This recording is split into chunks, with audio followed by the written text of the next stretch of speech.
जय सिया राम प्रेमी भक्तों, हरि भक्तों को मेरा प्रणाम।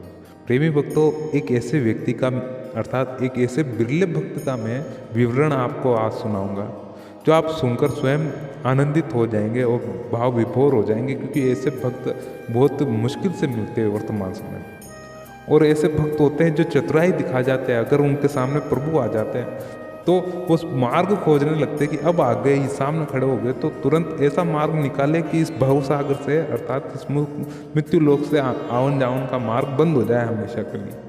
अर्थात प्रेमी भक्तों, ऐसे भक्त का विवरण मैं दे रहा हूँ। अर्थात केवट है वह जो कि प्रभु को एक छोर से दूसरी छोर तक पहुँचाता है, नदी पार करवाता है। तो प्रेमी भक्तों, केवट का मैं विवरण दूंगा और अयोध्या कांड में इसका विवरण मिलता है।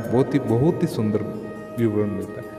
देखिए क्या होता है कि प्रभु राम वनवास होता है, तब वे अयोध्या से राजपाट त्याग कर और निषाद राज के साथ माँ पर सीता माता लक्ष्मण जी और निषाद राज साथ में रहते हैं और वे आते रहते हैं और नदी रहती है उस समय बीच में, और केवट वहाँ पास में नदी किनारे बैठा रहता है।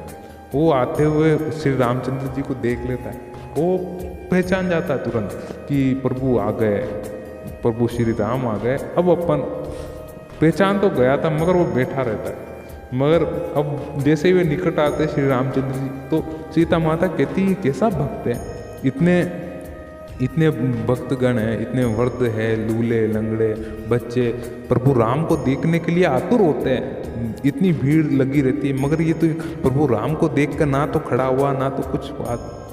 तो ऐसा भाव उसका, फिर भी प्रभु केवट बेटा का बेटा ही रहता है। अब देखिए प्रभु भक्तों के मन में क्या चलती है तो कोई भी नहीं बता सकता। तो केवट कहता है वहाँ पर उस समय कि हे प्रभु आप आ गए हो, अच्छा आपका विवरण तो आप हो कौन पहले। कि मैं प्रभु श्री राम अयोध्या नरेश, मैं वनवास के लिए निकला हूँ। अच्छा आप राम हो, तो इसका क्या प्रमाण है कि ये मेरी पत्नी है सीता और ये लक्ष्मण है और ये निषाद राज जी है। निषाद राज जी भी वहाँ होते हैं, उनके समाज के जो एक तरह से अध्यक्ष होते हैं वो भी आते हैं।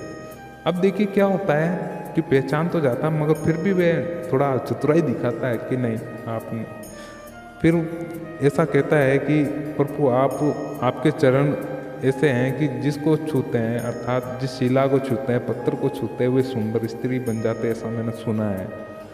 कि नहीं ऐसा केस आपने सुना है कि हाँ ये बात तो सत्य है, मगर आप भी मेरी इस काट की नाव को पैर रखेंगे और ये भाई कि सुंदर स्त्री में बदल जाएगी और मेरा इधर खाने का खर्चा बढ़ जाएगा, एक सदस्य अधिक हो जाएगा, फिर मैं क्या करूँगा, और मैं कोई धंधा पानी भी नहीं जानता हूँ और अलग से।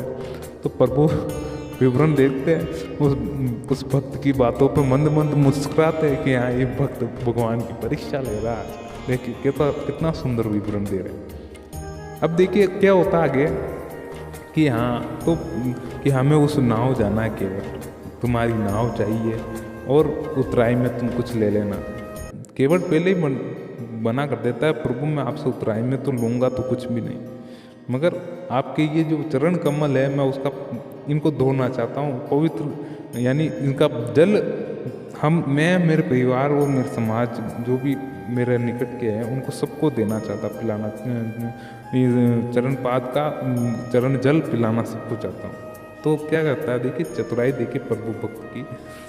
प्रभु भक्त श्री रामचंद्र जी को बिठाता है, उनके चरण कमल धोता है, स्वयं पीता है, अपने पत्नी बच्चों को सबको पिलाता है, और जितने भी उसके पाप होते हैं उस जल मात्र से ही मिट जाते उसी समय। अब कहते हैं कि हाँ श्री प्रभु भक्त कि हाँ प्रभु राम आपको मैं उस पार ले जाऊंगा और आप चिंता ना करें।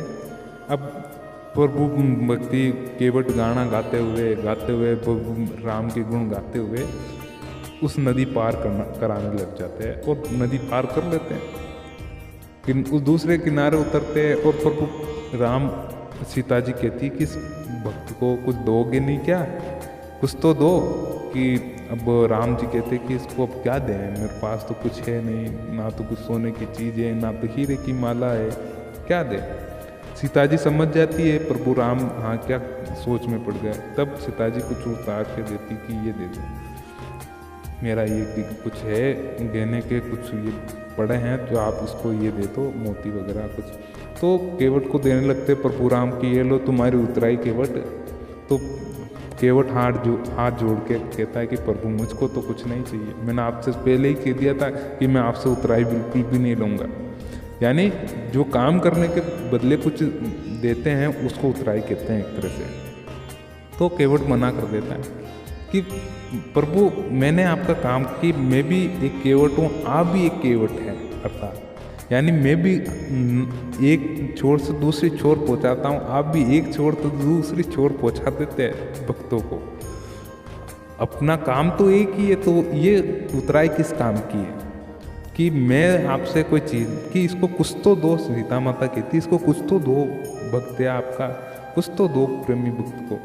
तो कहता है कि क्या दें इस बिल्ले को। अब वो केवट पहचान जाता है कि अब कुछ भी लेता नहीं है वैसे। केवट सांसारिक राजभोगिक चीज को अपनी इस भौतिक चीज कुछ भी नहीं लेता है प्रभु राम से।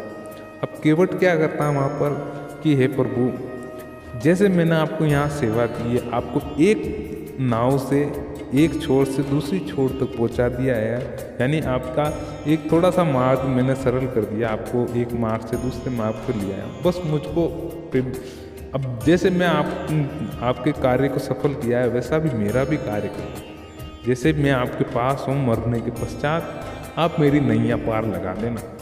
फिर ऐसा नहीं आप मुझे पहचाने नहीं वहाँ पहुँचने के पश्चात, ये आपको काम से टिका। अब देखिए गोस्वामी तुलसीदास जी ने भी इसका विवरण अच्छे से दिया है।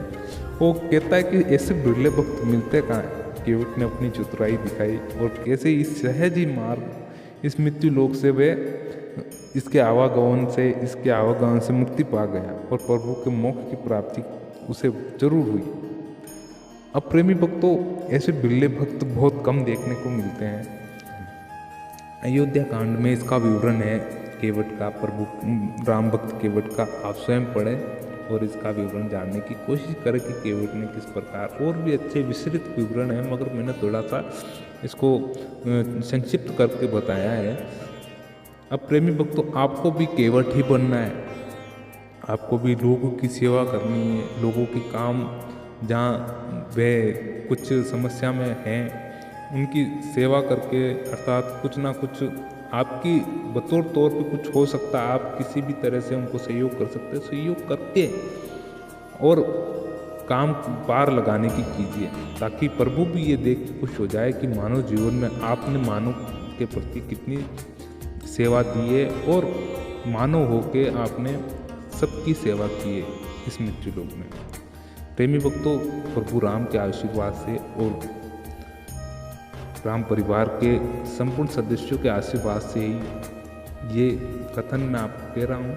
अब मैं अपनी वाणी को विराम दूंगा। अगर ये आपको छोटी सी कथा जो संक्षिप्त करके बताई अगर अच्छी लगी हो तो ज़रूर कमेंट करके बताएं और हमको लाइक ज़रूर करें, इस वीडियो को लाइक ज़रूर करें। तो मिलते हैं नेक्स्ट वीडियो में। प्रेमी भक्तों, जय सिया राम।